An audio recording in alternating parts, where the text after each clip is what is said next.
So we read a crazy book called A Little Life. Whoa, drop my cactus. There we go. We sure did.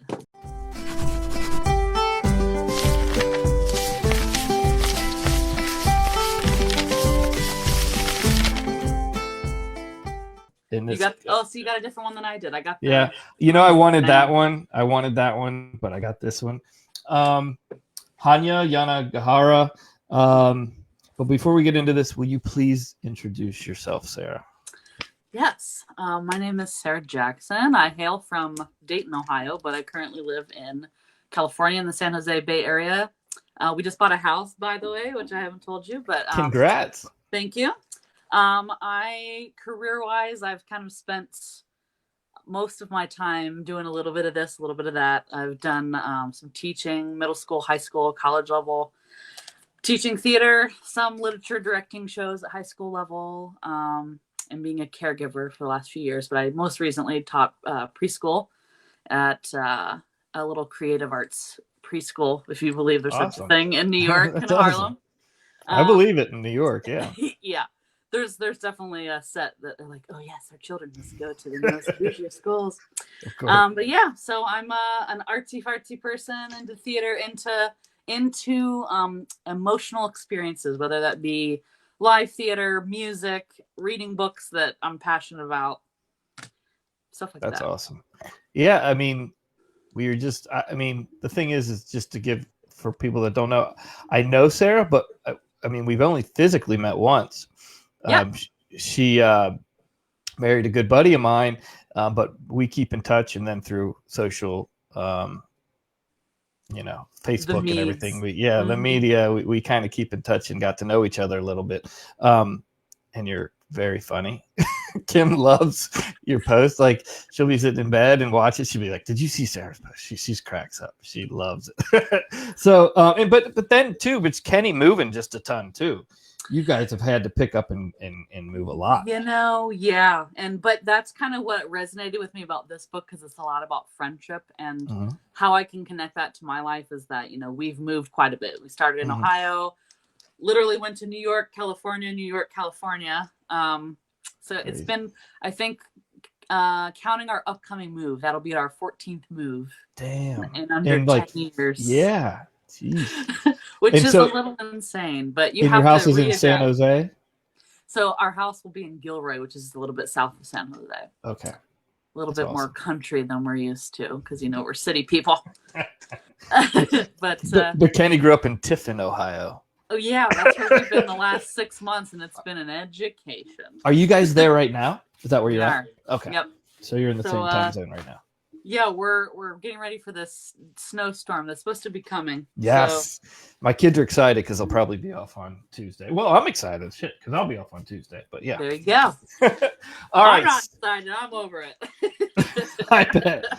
All right. So normally what I do is when we get a book, I read like the inside. Oh, here it is. Okay. I just looked at the back, like I never pre-do it. And I read the back, but I think it's right here. So I usually read this. So A Little Life. When 4 classmates from small Massachusetts college moved to New York to make their way, they're broke, adrift, and buoyed by their friendship and ambition.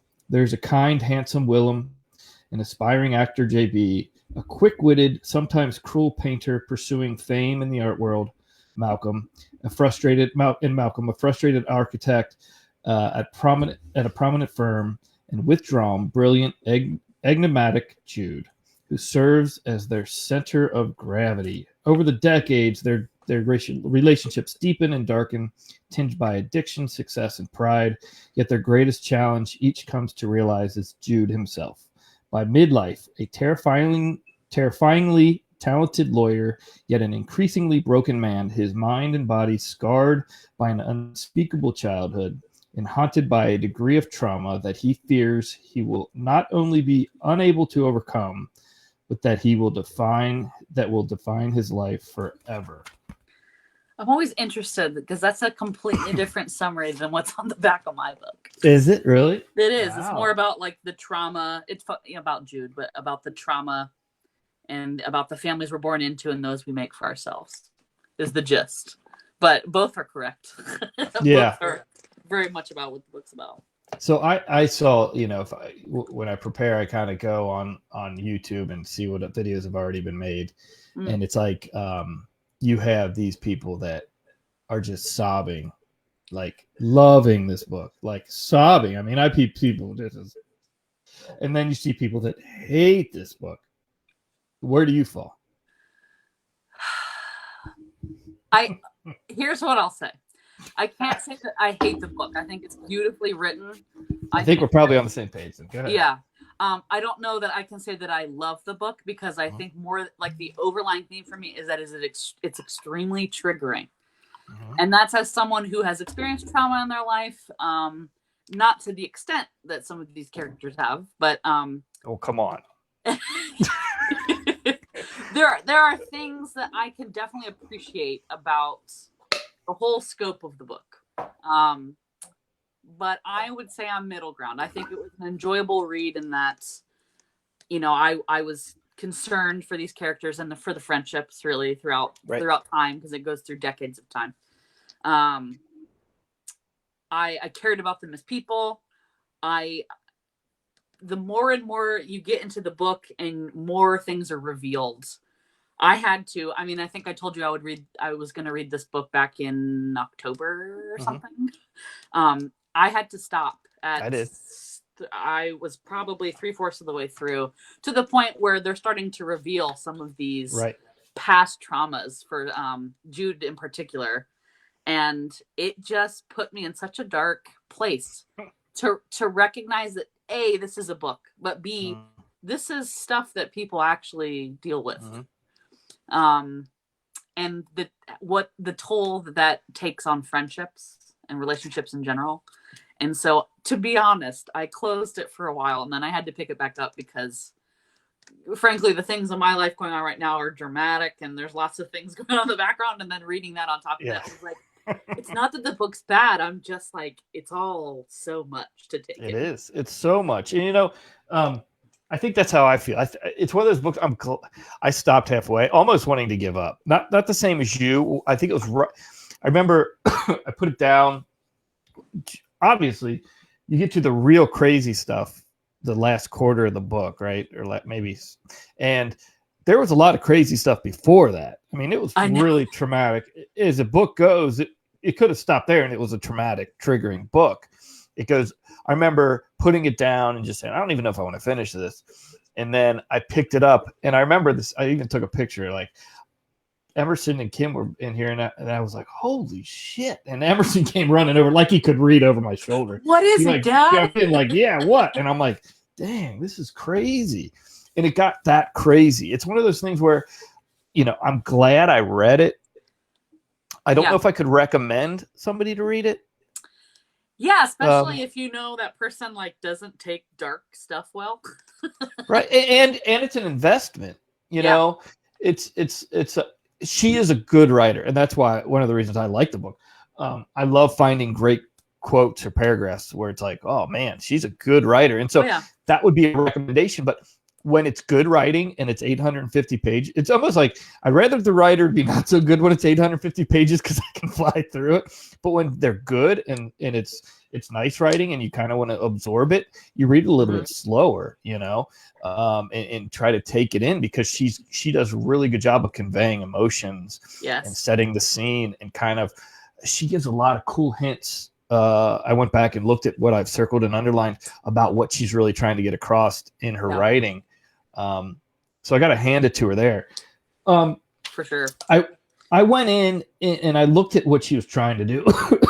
and sometimes, one of the guys that was interviewing her said, some people say you're too over the top, you're too manipulative.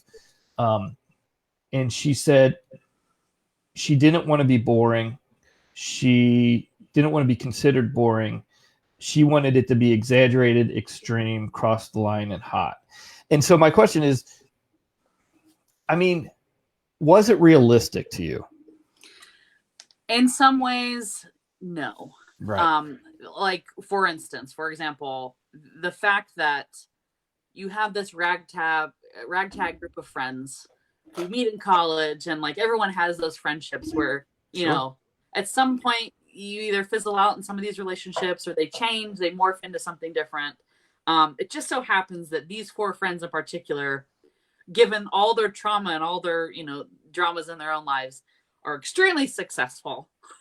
Crazy successful. Yeah. Like, and as someone who lived in New York City for a number of years, very unheard of. Like, first of all, they all went to like Ivy League schools, which great. Mm-hmm. But then not only that, they followed their, wildest dreams, and they were all wildly successful. I'll be honest. In that sense, I'm like, no, you're right. You know what? And it's funny, and I didn't want to sound shallow, but one of the things that pissed me off most is I'm hearing these abuses that are just triggering, horrifying, nightmarish. But one of the things that I got pissed off about is, are you serious? So these guys all got like 3 houses and each have a house in France. I was not more worried about that, but I kept saying, like, that kind of shit. You know what I mean? Yeah. Like you said. We traveled to some European country, and then the others and their parents met us. Right. And we bought, and we liked it. So we bought this amazing apartment there, and our second house and this guy gave me a free discounted. Oh my God. So much of that. I don't know. It honestly, when you're a normal American that's not making a ton of money and you're reading this book, I think it took away from it a little bit. And I'm glad to see that it took from you too, because I'm like, agreed. Am I just focusing on this too much? We're too Midwestern. Reading it, I remember being like, these people definitely aren't millennials, because it's like, it doesn't ever give specific time frame of like when this all occurs. Mm-hmm. It gives the decades that they're throughout their friendship, but it doesn't actually give like a set time period. So I was just thinking to myself, like, these people definitely aren't millennials, because like things just seem like, given their their traumas, things seem to just be handed to them for no apparent reason. Right. Yes. Jude ends up getting adopted, which is great, and I'm sure that's happened in real life, but it's like, that seems like a very uncommon thing to happen, but it's a device that she's using for the writing and for the relationships. Right. But it's like, to be adopted as a 30-year-old man. Irregular, but like, I could believe it. Maybe. Yes. And that's what I think. I guess so. Once she said in that article, in that thing, that she was exaggerated and extreme, I kind of gave her at least she's admitting it for me, because then I'm like, okay, she knows she's out there a little bit. Right. But that was what kind of, I can't say killed it for me, but made it less believable. You're taking us in. You want me to believe in your characters, which for a while you can. Yeah. And then, but they all just like, do any of them fail? I mean, JB fails, but no. I mean, he doesn't. I mean, he's still like the top of the art world. He's still well known and famous and selling a painting for hundreds of thousands of dollars. Who am I forgetting? Malcolm is an architect. But she kind of she like dives into his story a little bit, and then it's like he's an afterthought. He's just there for the plot device of like, oh, he's the friend at the end where you're like, oh yeah, him.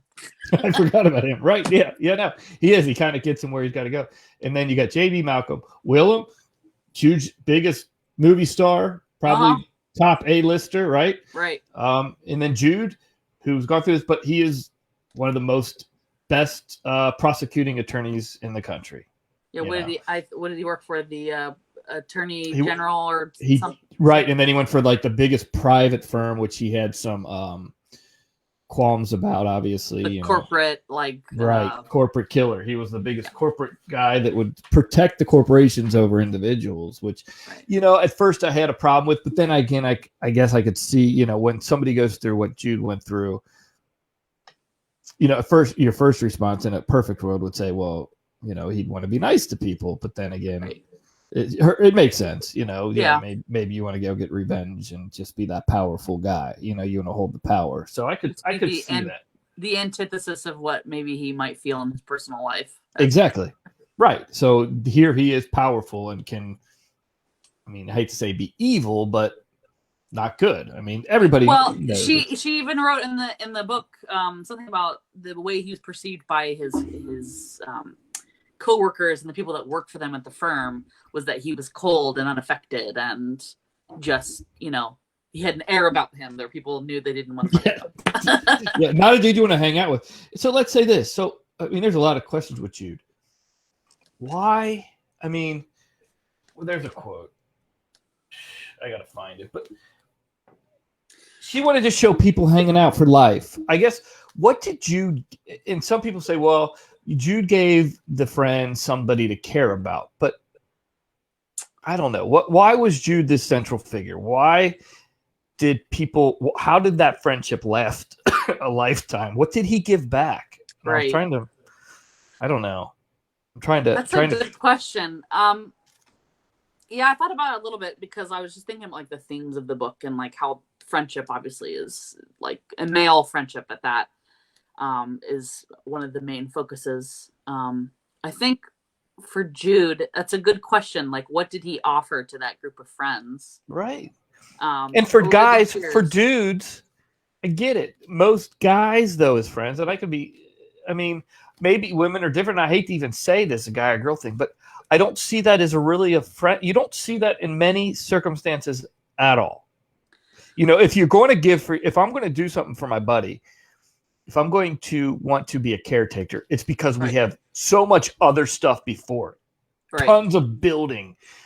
We were on a football team together and a fraternity together, and we have all this life, and then he gets struck with, some horrible disease. And then I want to help him out.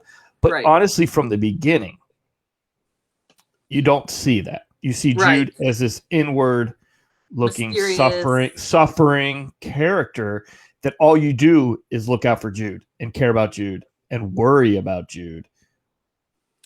You mean all three? Well, the other three friends?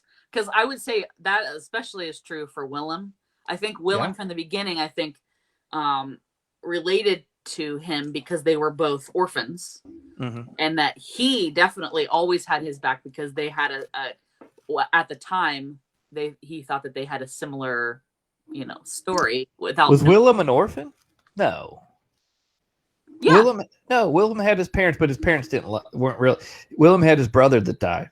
Right, but his brother died, and then his parents died close to each other. Oh, before not too college. long after. So when they got before to college and met. Gotcha. Because I think and the reason I say that is because I think it was written that he said that about I'm an orphan. Yeah, gotcha. Which someone would say if they're like, I'm all alone in this world. That makes sense. No, you're right. No, that makes sense. Yeah. So from like Willem's point of view, I could understand that maybe Jude doesn't bring a lot to the friendship. However, we have this common thing to where we know we have each other's backs.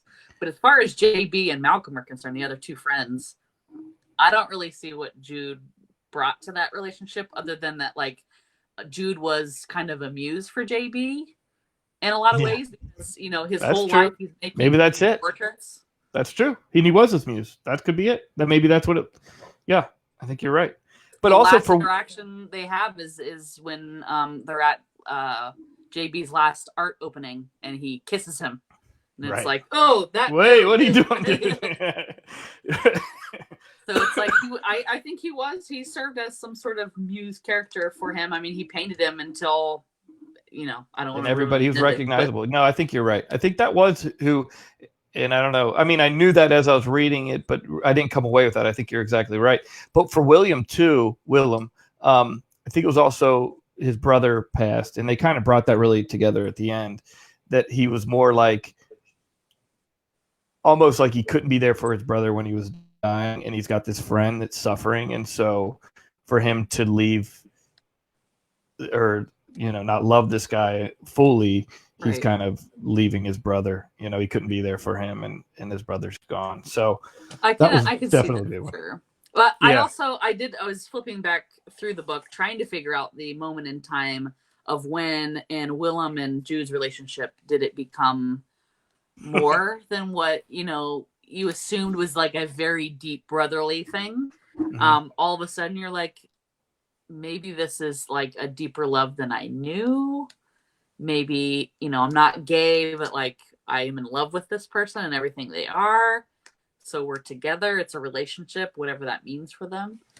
I couldn't really find that point in the book, though. It just kind of like all of a sudden then it was. Yeah, it's one of those things where, but as I read it, it wasn't, it kind of, I think she did a good job at that. Do you agree? I mean, I couldn't find the point where I'm like, they're not together, then they are. Yeah, she did a pretty good flow together. It's one of those things where it's odd.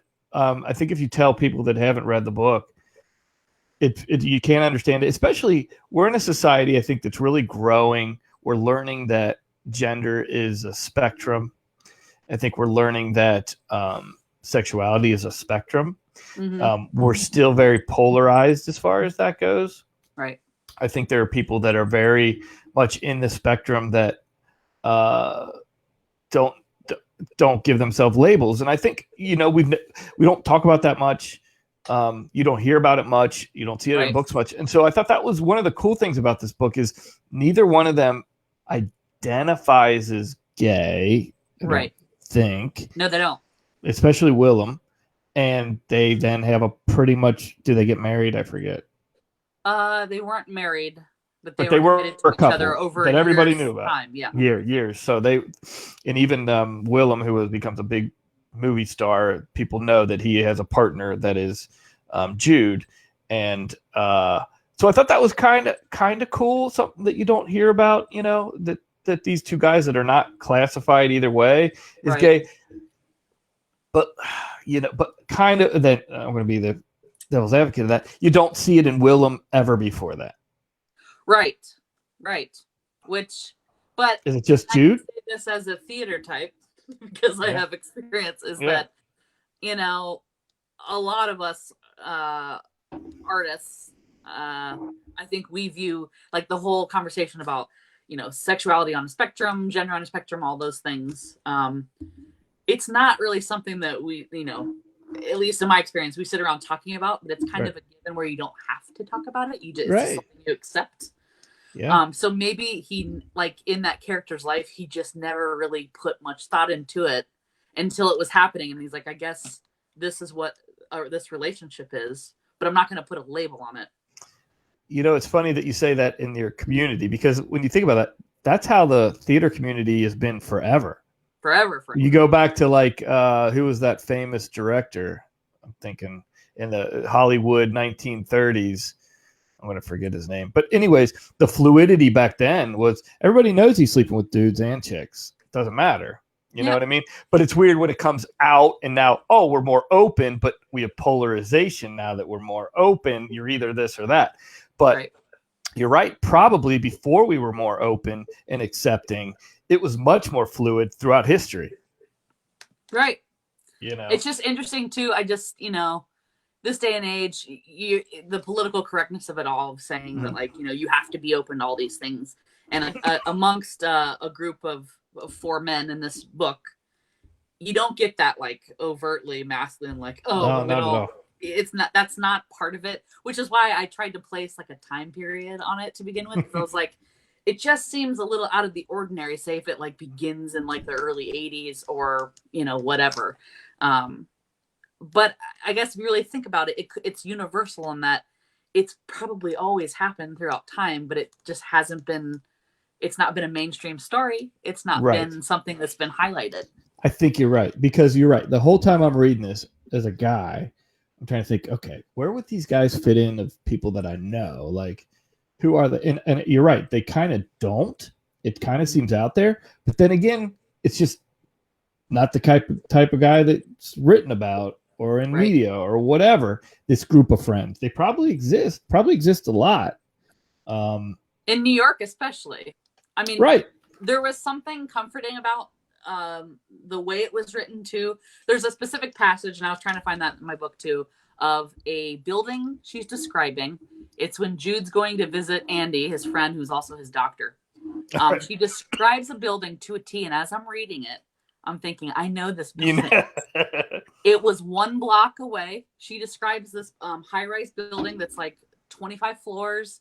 On the first floor, it's all concrete, the way she described, like the pillars going up the side, and how the whole first floor is made of doctor's offices. That is the building I live next door to. That's crazy. And I'm like, Kenny, because I remember specifically walking that way. I walk on my dog, and this girl comes out of a doctor's office and passes out. And I'm knocking on the door, and I'm like, what did you guys do to her? She's passed out here. So I know for a fact there's a doctor's office. That's crazy. So I appreciate the small details, because the author is from New York. Right. The small what part of town was that? That was the Upper West Side. So I think she described it was on 83rd Street and West End, which we lived on 81st and West End. That's crazy. So I was like, no, that's detailed, and I can confirm that. But even the way she writes about, I think I wrote down one of these. Jude describes on page 49, New York was populated by the ambitious, which is true. It was often the only thing that everyone here had in common. And then Willem talks about parties in New York as they were astringent to him. They were cleansing and restorative, something that restored him to the person he once was, talking about how he used to feel creative and an interesting person. And I feel like, in my time in New York, that's the crowd. That's people in New York. Everyone kind of is that way. You've got artist collectives and people from all over the world that are gathered in one small place that's like bursting with, everything. Energy, and they know what they want and they're going for it, right? Yes. That's awesome. So the feeling that I got reading about how she was describing New York in general, I'm like, well, that's like a fuzzy feeling I'm getting from the book. And she is a good writer. Yeah. She really is. And that's the thing. I hate to be critical because it is good. But here, I'll hand it to her here because she's not, she knows what she's doing here. She admitted everything that she did. So I guess I can be critical in just saying it's just long. She's a great writer. She hits some tones. It's a little bit too triggering. Just some scenes, where when he burnt himself, oh my God. She did a great job though. The way she wrote it, you felt it. Oh my goodness. Well, you could start to predict towards the end when he was building up to those points too. Right. It's like the burning you're talking about. It's like you could see the things that would trigger him, that made him feel a certain type of way, that would make him want to wipe the slate clean by self-injuring or, doing something drastic to make himself feel better. And I think those were the things that were most triggering to me because of some with anxiety. It's like, okay, here we go. I have to prepare for this because I know what's going to happen. Right. Yeah. And then that happens and you're like, please don't. Everyone cares about you. Right. This book it's not for everybody. Definitely not for everybody. And I have so many things that we can get to. I just want to talk about the end real quick. I wrote in the book a couple of times, like, you're being a baby. Stop being a baby. Stop being selfish. And he was making me mad. Like, I think it built up. Jude? Yeah, I think for a while it built up in me. Obviously he's the guy getting taken care of. He's hurting himself. You feel for him. But my goodness, Harold and the doctor, forget his name, Andy, are giving their lives for this guy. Not to mention Willem. And at one point, I got to find out where I said he was being selfish. 673. So I wrote baby. I circled it and said baby. Yeah, so I don't even know. So what's it say? This is it, Harold. I'm sorry I'm such a problem for you. I'm sorry I'm ruining your retirement. I'm sorry I'm not happier. I'm sorry I'm not over Willem. I'm sorry I have a job you don't respect. I'm sorry I'm such a nothing of a person. He no longer knows what he's saying. He no longer knows how he feels. He wants to cut himself, to disappear, to lie down and never get up again, to hurl himself into space. He hates himself. He pities himself. He hates himself for pitying himself. I think you should go, he says. I think you should leave. Jude, Harold says. Please go, he says. Please, I'm tired. I need to be left alone. Please leave me alone. And he turns from Harold and stands waiting until he hears Harold walk away from him. Oh my God. It's one of those things where I've never been through trauma. I've never been triggered. But when you see the story and you give your heart out to Jude, but Harold has devoted his life to this man and been nothing but supportive. And I get that Jude can't trust everybody. I understand that. He trusted people and they turned on him. But Harold has proven himself for 30 years by this point. And it's just to the point where it's like, I don't know. I got frustrated. So I wrote baby. You're being selfish, baby. Yeah. What do you think? I don't know. I mean, Is I that agree. harsh? I agree in some sense, because it's like, Yeah, I'm not saying I'm right. I want to. Yeah, it's he was maybe I was being definitely harsh. given a lot of tools to try to help him overcome some of the trauma, and he Right. willingly refused. Right. Over a period of time where they're like, see the psychologist, go, visit the doctor more, so that we can, if you're going to continue with the self-harm, we could at least make sure it doesn't become a serious issue, the burning, the everything. um i think I think for him, from the outside, it can definitely look like, I'm a victim, woe is me, I just need to, do the things that I need to do for myself to make myself feel better. And it's not about anyone else. Right. And it's some sort of selfishness that comes with that victim mentality. Yep. That I think can rub people the wrong way. I completely understand it. And I think you're right. And yeah, I think it's right. And not most people don't have the support Jude has. Yeah. So maybe the way it's looking at the book is, I'm looking at the book and saying, yeah, 4 best friends, maybe not JB, 3 best friends, Harold and Andy, your doctor and your newly dad that adopted you, that are doing everything in the world for you. I get it. So I'm looking at it as like, maybe give a little.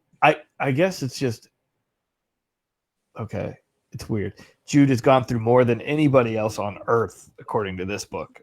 He has. It's ridiculous. So you got to give him that. But at the same time, he doesn't really give them an inch. I really don't see ever him giving them an inch. It's always like, all right, leave me alone. Let me just do this. But think back to before he knew them, though. Every time he gave someone an inch, they took advantage of him. Yeah. Because I highlighted one thing in particular on page 144. He says, could you have a real friendship if some part of you was always expecting betrayal? And that's a through line for every single relationship that he has in the book, including his doctor, including the people he worked with at his firm. Well, yeah, even it shows that even Harold, his dad, the guy that adopts him, he doesn't trust him probably till the day he dies. The guy that really loves him more than anything, would never hurt him. He still is looking over his shoulder, which is, I guess that's what trauma does. Well, I definitely think there's all of the things that happened to him. He definitely had to have had some form of PTSD, because the things that he replays, like something traumatic happens with a man that he's dating in the book, and Harold finds out about it. Oh and my God! Comforts him in the way that any father, I would assume, would, given the situation. And putting his hand on his shoulder, he just recoils as if that's almost something might worse happen. than what's just happened to him, Yeah. Which is so just sad and depressing. But also, I can understand it, because it's like Harold as the character would never hurt him. We know that he never would, but he doesn't understand that. He doesn't know that. He doesn't understand that he probably never would have the trust. Right. And you know what? And maybe that's what she's teaching us. Maybe that's the thing is, I don't know. Maybe that's something I learned from the book, is that, I'm able to say, oh yeah, trust this dude, but I didn't live through being, pushed or taken advantage of all those times he did. So he's learned that way, So I guess that's a different way to look at it. Yeah, I agree. It's just another case of like, look at the love they're throwing at you, and you just can't receive it. Also, he doesn't really receive anyone as much as they pushed it at him. He doesn't actually receive the love, even from Willem when they're in a relationship. Part of a relationship is to, be affectionate and have a sexual relationship of some kind. And, figuring out that he had to have a boundary where that was concerned, because even the physical affection was triggering for him. And it brought him back to all those experiences of when he's a kid. And it's like, that must be what it's like for people who go through.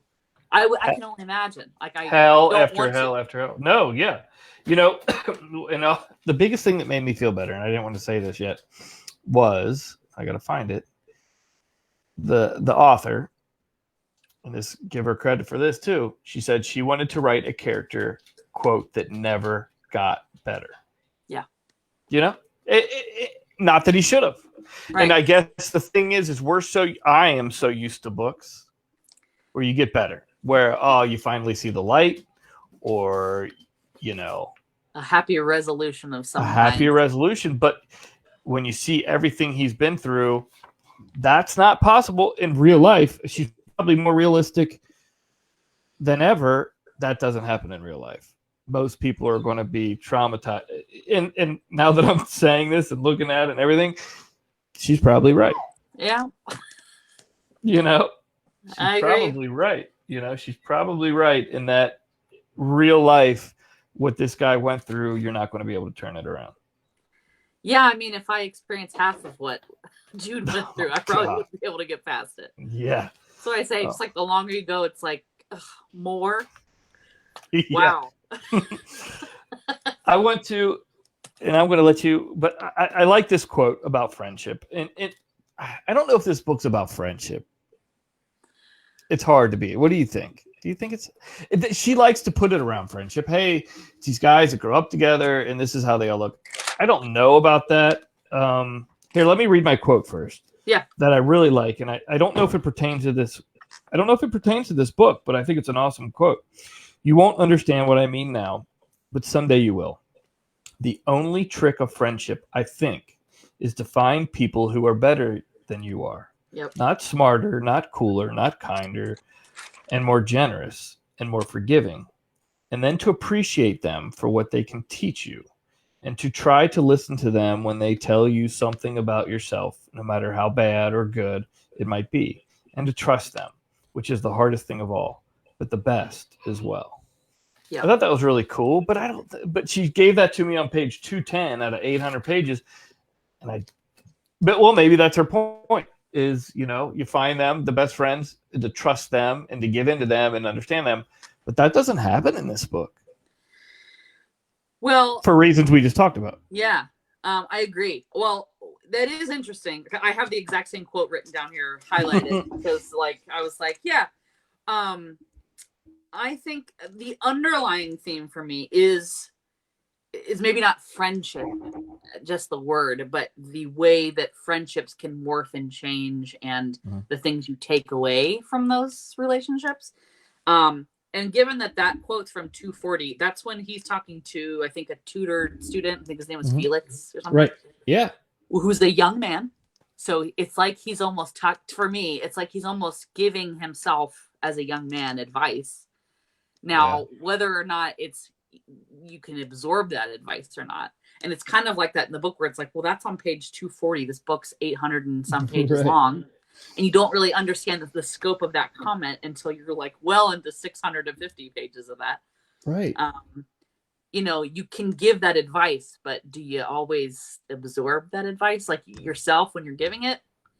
The real life answer to that question is probably, that's a lot of, most people do that on, some occasion, where they can give really good advice, but they don't heed their own words. Right. Maybe you're making me think this right now, is he wanted that. He wanted to be able to do that. But in the scale of things, he couldn't. It was just the trauma weighed more. His experience weighed more than to be able to do that. And maybe that's what she meant. I mean, I'll hand it to her there. And this is the thing. She is a phenomenal writer. So as far as this book, I probably would give it 3.5 out of 5 stars. Just because I don't want to recommend too many people to it because of the length and the triggering effect. But it's well written. She's smart as can be, And she said she didn't want to make a thinking book out of this, which I think she's wrong. I think it's a thinking book. Yeah, it's definitely a thinking book. Yeah, but she said she didn't want that. It's just crazy. Well, if something's 800 pages long, you got to assume maybe there's some things to think about with all the content that she's jammed in there. Right. Her quote was, I'm not looking to write a clever book. It's not meant to show how smart she is. She wrote a miserable, her editor wrote, it's a miserable list. Yeah, that's a word, I guess. Epic. I mean, yeah. Yeah, but it's I more would than agree that. with yeah, it's more than that, but I would agree that that's true. Yeah. I think it's definitely, I don't know that I would call it clever. I think she's No. a great writer, but I don't think she was trying to be clever. I No. think she's trying to dive into, the details of trauma and psychologically what things can do to you and how they affect your relationships. But Yeah, I agree. And I think she could, the only thing I critique to do it better is to have some dick friends that really fuck you over, that don't give a shit. And not all your friends are millionaires. That's it. Those are my two hugely successful artists that just happen to sell their unusually things to the crazy. It's one thing that Jude came out of nowhere, treated like a fucking horribly, tragically his whole life, to become a millionaire that can buy anything he wants. That doesn't happen. No. No. I mean, that we know of, really. Not that we know of. Okay. If it happens, it's very rare. Right. But then every one of his best friends are the same way. So that's the only thing that took away. It really did. And I'm glad you said it. It really did take away from the book for me, which is sad to say. Yeah. I think I agree with you. I think that the longer you go on reading it and you're just like, okay, here's what we're going to rehash and rehash and rehash. Now, how many different ways can you come at that? Right. And then how many different perspectives? You got all four friends. It's like listening to, I did enjoy the way some of the devices she used in the book of like having one chapter be in the voice of one of the characters and then switching to, I agree. So Yep. Say you're listening to Jude for, these chapters were so freaking long to begin with, but listening to Jude for a chunk of time and then switching over to JB, and you can feel like the personality shift. And I relate a lot to JB because I know a lot of people like JB, where I thought it was so interesting the way that, I don't know if it's JB talking about himself. I think it's Willem talking about JB about, let me see. I think I wrote down a quote. JB was trying with every party to recreate the easy, thoughtless companionship they all once had. When their professional identities were still foggy to them and they were united by their aspirations instead of divided by their daily realities. Whereas, in the book, JB to me is kind of doing the same thing. He's kind of slogging away. He's a starving artist. He's going to do anything to succeed and be just as successful as his unseemingly successful friends. Right.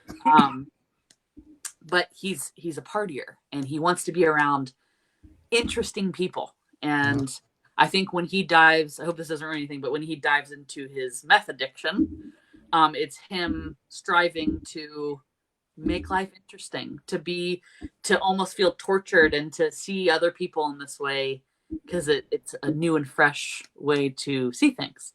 No, I could see how he slipped into that. I don't know if this is a good thing or bad thing, but the guy that I related to most was JB. Yeah. Like, even when he called him out. Yeah. I hate to say it. That's a bad thing. But I really related to it. You're talking about when he's high and then they're like, called, and he said to Jude the meanest thing you could say? Yeah. Yeah. Honestly, that was horrible. But I honestly related to it. Yeah, I can understand that. I honestly saw I've had times in my life I regret them, probably unforgiving to some people, where I've been a real dick, and I could honestly see myself around a guy like Jude and seeing that, being screwed up and doing what JB did, which is I don't know what that says about me, but honestly I related to it. It was one of those things where I was horrified, like, holy shit, how could you do that? Wait a minute. I feel like that's relatable. Yeah, I could do that. I could be that dick. But also notice though, afterwards, as soon as you said it, as soon as that happened, he knew. He's like, I'm sorry. He's in the hospital. And he's like, he said those things to him. And then when he wakes up in the hospital, who's sitting in the chair next to him? It's the person he just said the worst thing he could have. Right. And I'd be that too. That's why I was thinking, right. But that's human. Those things would have happened, right? Right. Especially when you're giving and giving and giving, and you're I don't know. You almost want them to say, "Do you realize what I'm seeing here?" I don't know. That's such a dick thing to say, but it's truth. That's the truth. It's the truth. It's just. But that's part of the quote you read about friendship is listening to your friends, the good and the bad. And it's like sometimes things might not always come out the right way, but obviously JB was feeling a certain type of way against Jude, because everyone's like, oh Jude. They're always supporting Jude. I think there was jealousy that led to that. You're exactly right. I think, and that's what went through my head. It was one of these things where it's like, hey, wait, you're getting all this and you're feeling this way and you're successful, but do you see how sometimes we see you? Like, let me just show you what you are, even though you know it, but I'm just, and I'm drunk and I'm on high and I'm on drugs. Yeah. God, I mean, so she's good. I mean, she's good at that. And I related with the biggest dick in the book, but maybe that's what it's there for, And not that I do that or I want to be that guy. I'm just saying I could see that happening. I could really see somebody just saying, hey, I'm going to show you we're giving all this, and this is who you are and what you're giving us. Well, yeah, and I think it's super realistic. I think in my own life and, my friends who have other friends who are mutual friends, seeing like the arc of certain friendships in real life, but also in this book, that's something that you can see happening in real time where you're like, this isn't going to go well. But it's something that needs to be said. And, how does that affect your relationship going forward? In the book, for instance, after that event happened, their relationship has changed. It's done. It's done, but at the same time, they still keep in contact. He still goes to his shows. He's still there peripherally, but it's not in the same connectedness like it was before. Right. And then as people drop away, like JB is the only one in the end of the book that you don't really know what happens. JB is sorry as can be. I think Jude didn't like seeing that or hearing that, and I think it was realistic. I think their relationship was kind of done. I think Jude lets him in a little bit later, but still on the outskirts. Doesn't JB die? I think he's the only one that's left. It's Malcolm. Malcolm that you're talking about the end event. Yeah, we can give spoilers here. I don't care. So how does Malcolm die? So the end of the book is they're going up to one of the millions houses that they have upstate. So Willem goes to pick up Malcolm and his wife, and that's when they get in a car accident. Right, so but all three JB dies from a needle. Are you sure? I think so. I think he uses a needle and puts. I remember it was like a big needle. Somebody's like, "Oh, you didn't know you were going to put air into your veins." No, that was Jude. Oh, he did that? When Jude at the end, that's how he does it. He doesn't cut or burn. Oh, he puts. Okay. He does. Yeah. I was thinking it was JB. No, because I was under the impression JB. The only ones left at the end are Harold in very old age. Right. JB, the one you think that probably won't last. Right, is the one that lasts. That makes sense. Which, all that's revealed in the last 2 pages. Right. Yeah. They give. Yeah, that was one thing. The book is long, and at one point, this is funny. Where did I write this down? Page 689. It's funny. It's not even a thing you have to look at because at the 689. I'm actually close to it. It said in the middle. It says he cheats every time he lets the voice whisper to him unbidden. It won't be long now. It won't be long. And at the end, and from that, it won't be long now. It won't be long. I wrote at the bottom here. I put an arrow. I wrote, "I want the book to end." LOL.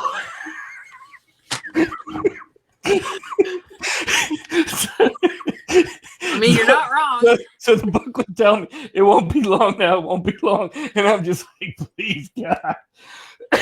end this thing because it was just getting to be the same thing. Oh my God.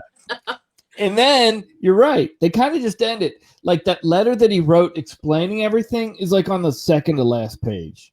Yep.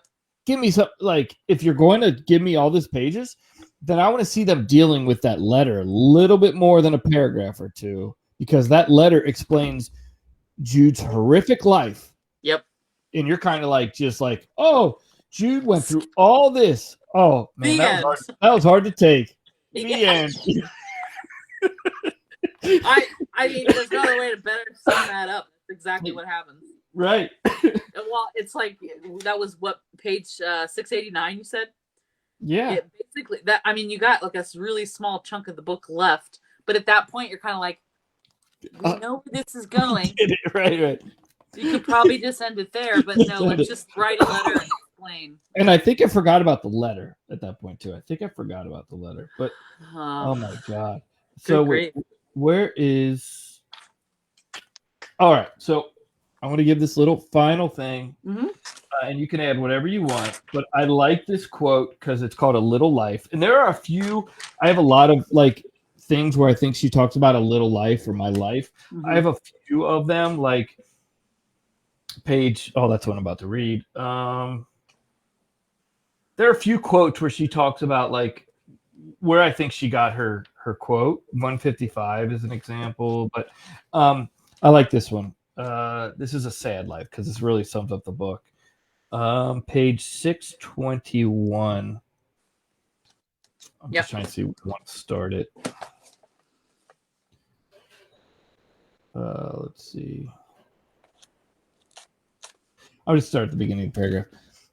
He had looked at Jude then, and he had felt the same sensation he sometimes did when he really just thought of Jude and what his life had been, a sadness. He might have called it, but it wasn't a pitying sadness. It was a larger sadness, one that seemed to encompass all the poor striving people, the billions he didn't know, all living their lives, a sadness that mingled with a wonder and awe at how hard humans everywhere tried to live, even when their days were so difficult, even when their circumstances were so wretched. Life is so sad, he would think in those moments. It's so sad, and yet we all do it. We all cling to it. We all search for something to give us solace. I think that's that's what makes her an awesome writer. I mean, those are things when I'm reading them and I'm just like, okay. Damn. I sit there and it takes me twice as long because I'm like, man, and you just think about that for a minute. And I think that's it. I think that's one of the key. She gives you, that's a cool thing. I could probably pick out 5 or 6 of those where she gives you like the theme of her book, and I think that's one of them. I agree.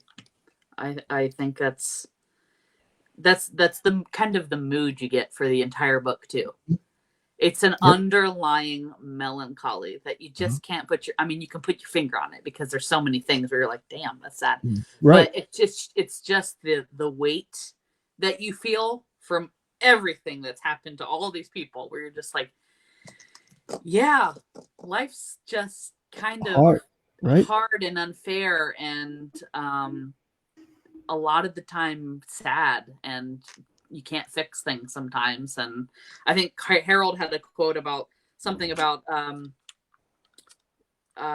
Jude broke a mug that belonged to his son that died or something, and he said something about, I think I wrote this down, is things can be broken, but somehow the universe has a way of like sending things back to fill that void or something like that, to that extent.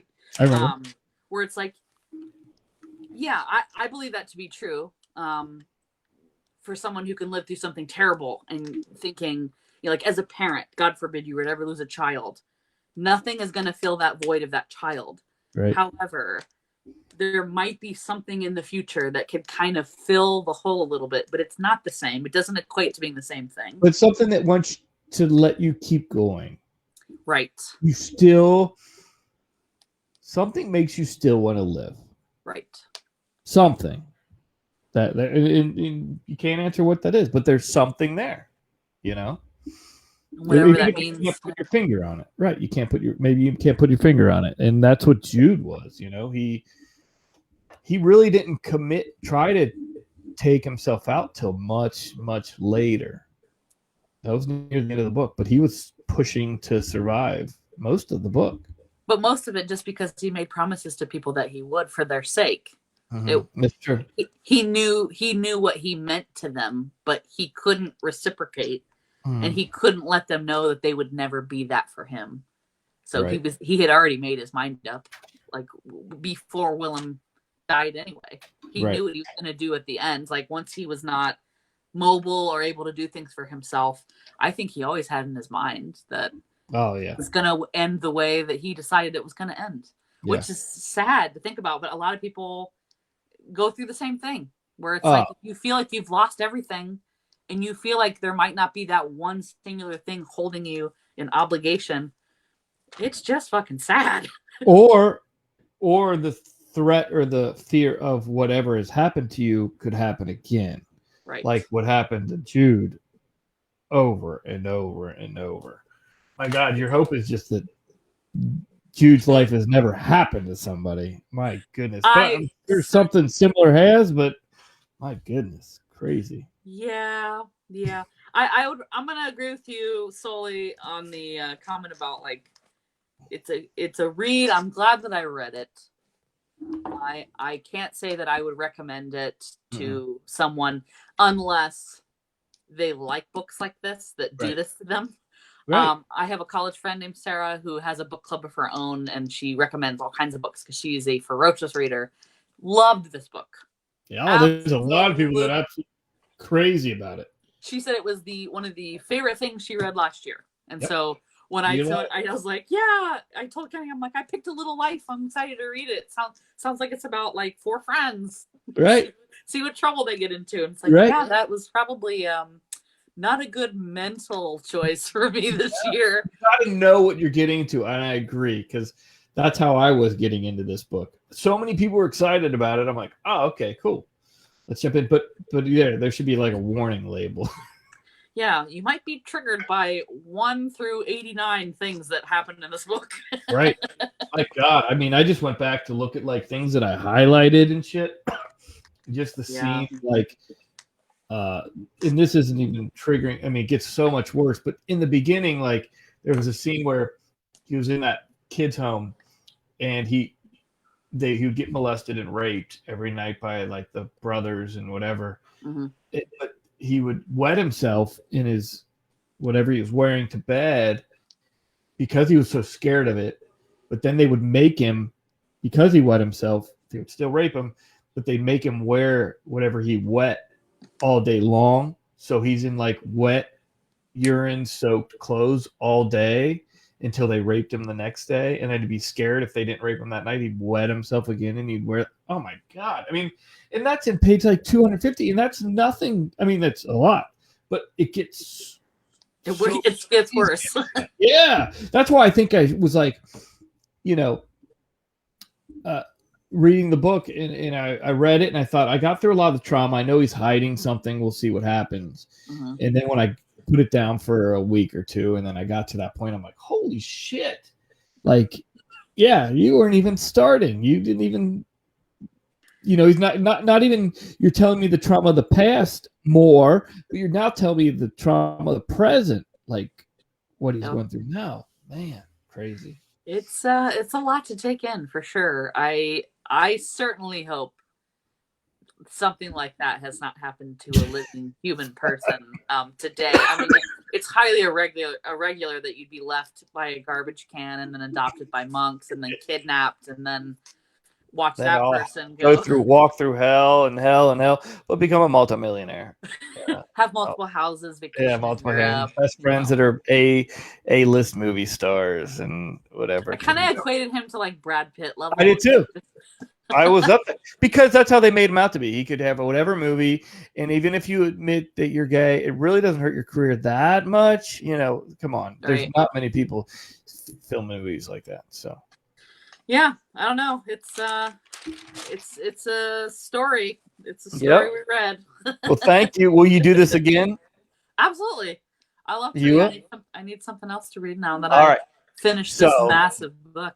I have a list. I will, because I got all spring scheduled.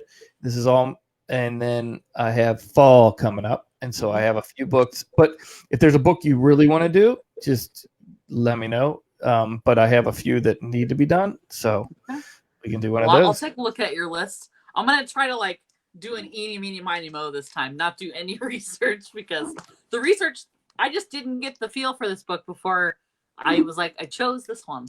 This is the one I chose. Oh, that's good. Well, that's sometimes you just got to. I don't do a lot of research either. I think if it's out there and it's popular and it's not one of these, fringe popular, but if it's getting a lot of press, then it's worth probably reading and just being a part of that conversation, which is why we do it. So, Yeah, I'd be game.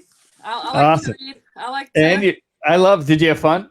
For sure. I like being able. It was nice to actually take a shower and take some notes, be academic for once. You're the first person I've talked to for more than 10 minutes in probably months. Last time I did one of these. So privileged. Yeah, I know. I agree. It's so bad. We better be out of this by next fall. I certainly hope so. But you never know with people not wanting vaccines. You never know. When's your next shot? March 8th. Okay, coming up. Yeah. Well, I'm looking forward to getting mine as well. So, do you know when you got one? No, I think it all depends on if all these shots are given according to their plan. But I think the preliminary thing, especially in California, because we'll be back in California before April, I think. Okay. It doesn't have us on track to get it until maybe June. Which is because Kenny and I are in our professions don't have any. They're not not priority. Right. Well, and the company he works for, they already know they're not going back into the office for another year. So I love it. We're not allowed to say the company he works for. No, I noticed that. I even didn't say the company he worked for because I knew Kenny said something to me like, I can't say that. Trigger words. Yeah. All right. Thank you so much. Thank you. I hope you have a nice Valentine's night. I hope I didn't steal you too long. No, I ordered a heart-shaped pizza from Marcus. I'm going to go enjoy that. Awesome. All right. Well, thank you so much. I'll be in touch. Sounds good, Mike. Talk to you soon. Good night.